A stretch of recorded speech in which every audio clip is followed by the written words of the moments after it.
No, this can't be right. Windows 11 is losing market share? To who? Oh, Windows 10. I didn't have that on my 2024 bingo card, but I kind of get it. Stay tuned. Here's the thing. I kind of have a love-hate relationship with Windows 11. I mean, I don't really hate it, but at the same time, I don't use it either. I'm still on Windows 10, and I'll probably remain on Windows 10 until I have no choice but to upgrade. However, at the same time, I have been using it a lot more in my videos, and there's a reason for that. It's just a fact that next year Windows 10 is more than likely going to lose support. So if I want my videos to stay relevant next year, then it really doesn't make much sense to film on a dying operating system. But the fact remains that the majority of my customers are still on Windows 10, and they don't seem to want to upgrade anytime soon. So that's what we're talking about today. But first, I gotta pay some bills, so check out today's sponsor. Is your copy of Windows 10 unactivated? Well, it doesn't have to be, because with today's sponsor, VIP SCD Key, you can get a valid Windows 10 license for under $20. Stop dealing with that stupid watermark on the desktop, the valid license for Windows 10. Also, with an activated copy of Windows 10, you can upgrade to Windows 11 for free. Just go to the link in the description below and pick up a valid Windows 10 license key. During checkout, use the code CYBERCPU for a 25% discount. Once you have your key, go to your activation settings in Windows 10 and click on the link that says Change Product Key. Enter the product key you just purchased and hit Activate. Now you don't have to deal with that stupid watermark that come with running an unactivated copy of Windows 10. Now, on with the video.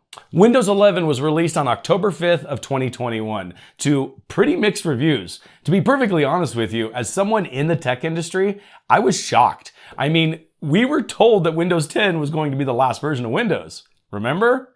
Clearly, though, that wasn't going to be the case. And the sad part was Windows 10 had just started to gain traction finally. At least it did with my customers. I was literally still in the process of upgrading several computers a week from Windows 7 to Windows 10. Now, out of nowhere, we have Windows 11. Now, I remember when Windows XP lost support. People were not happy, especially considering the fact that most Windows XP systems would not run Windows 7 very well, if at all, honestly. However, the transition from Windows 7 to Windows 10 wasn't really that bad.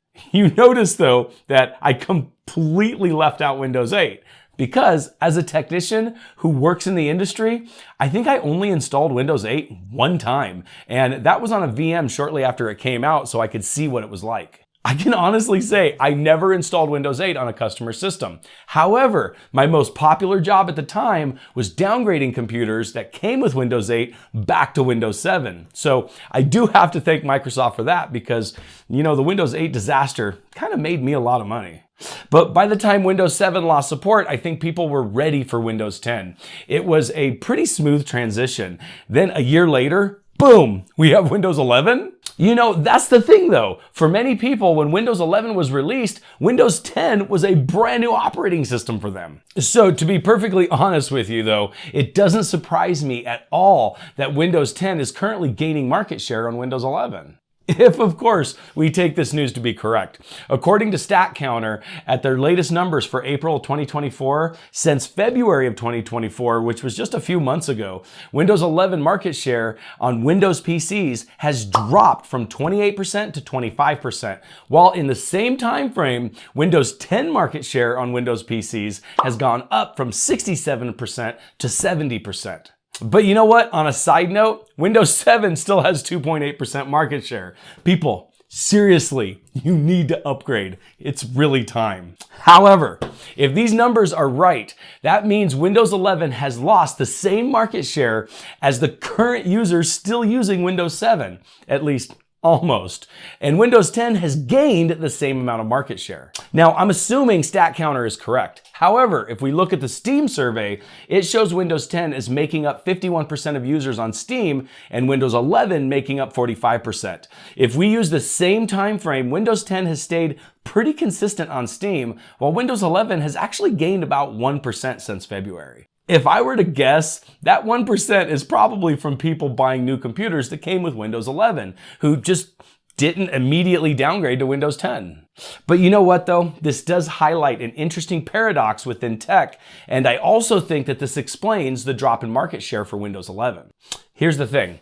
It's very rare that a current version of Windows loses market share before a new version of Windows is released. I mean, I can think of a few exceptions. Windows 8 would be one of them, and Windows Vista might be another. But typically, the current version of Windows usually steadily gains market share until the new version comes out. But you know what? That's clearly not looking like that's the case here. And I think there's a pretty simple explanation for it. I think honestly, the problem right now is that people are broke.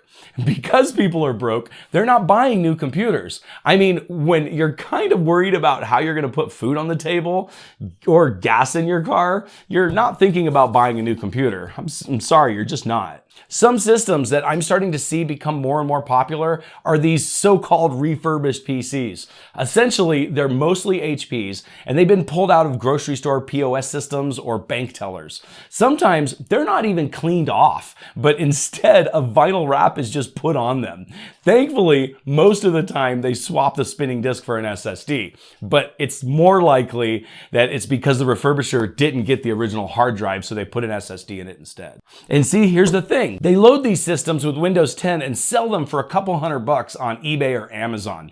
Most of these systems are just barely able to run Windows 10, and because of the high system requirements for Windows 11, they will never run Windows 11. So the market is currently being flooded with essentially e-waste. At least it will be e-waste next year. This future e-waste is loaded with Windows 10 and kind of skewing the results of the Windows PC market share. Now, this explains why you don't see this shift in market share in the Steam survey, because most people running Steam are not buying $200 bank teller systems wrapped in vinyl. However, even with more computer savvy users, there's still a slow adoption rate to Windows 11.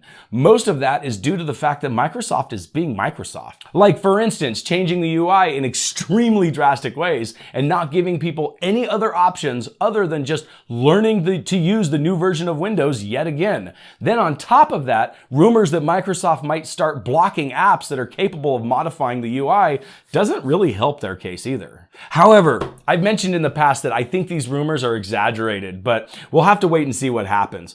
Personally, I think Microsoft is just blocking these apps for the purpose of their beta testing and won't be doing this in the full versions of Windows. But like I said, we'll have to wait and see what happens. Microsoft has definitely done stupider things. And speaking of stupider things, the Microsoft account requirements for Windows 11 is another hindrance that is leading people not to upgrade.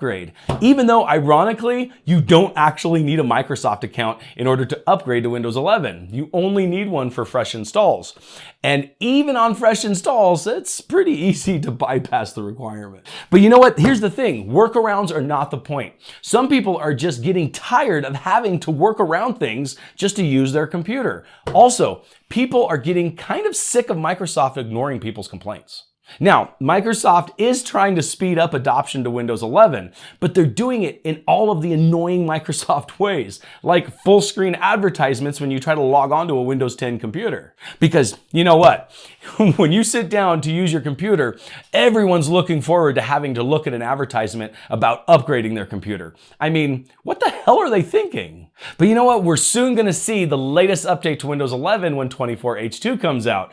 Microsoft is touting this upgrade as the one that's really going to bring AI into the desktop. However, I haven't seen any of the AI features. At least they weren't functioning when I did the video a while back looking at 24H2. So if that's going to be the thing, they kind of better get on it because it's not the thing yet. And on top of that, most of the AI features are going to require new hardware. So if your system doesn't even meet the Windows 11 system requirements, then nothing is going to make it possible for the requirements for the new AI integration. We also have to consider the fact that some of the extremely public bad press AI has gotten over the last few years, many people simply don't trust it. I don't entirely disagree with them. So honestly, I don't think AI is going to save Windows 11, at least not until we figure out how to get it to stop pushing narratives and lying. Because you know what? The one thing I was looking forward to the future was my computer lying to me. But ultimately, Windows 10 has not seen an upgrade since 22H2. And according to Microsoft, Windows 10 will not be receiving any more upgrades. And on October 14th, 2025, I have no doubt that Microsoft is going to kill Windows 10. So we're going to have yet again another situation with people who hate the current version of Windows being forced to upgrade to it to continue to receive security patches. Currently, at least with my customers, I'm mostly concerned with the Windows 10 end-of-life transition. At an absolute minimum, this is going to be an e-waste disaster. I'm already e-wasting perfectly good computers because they won't run Windows 11. And you know, the vast majority of my customers who are running Windows 10 are not going to be upgrading to Windows 11. At least not without purchasing a new PC. And when I say the majority, I'm talking like 90% of people running Windows 10. It's not going to be a small number. Because ultimately, the systems that can run Windows 11 are mostly already running it. And if they're not, it's because those people don't want it. It's personally my hope that this game of chicken that Microsoft is playing with the Windows 10 end of life ends with Microsoft either relenting and lowering the system requirements for Windows 11 or extending support for Windows 10. I mean, considering the fact that Windows 10 is currently gaining market share on Windows 11, Microsoft might want to rethink their tactic here. However, I'm genuinely starting to believe that that's not going to happen. And if it doesn't, you can always check out this video here to see what's new in Windows 11 24H2, because whether you like it or not, you're probably going to be running it soon. As always, you guys have a great day.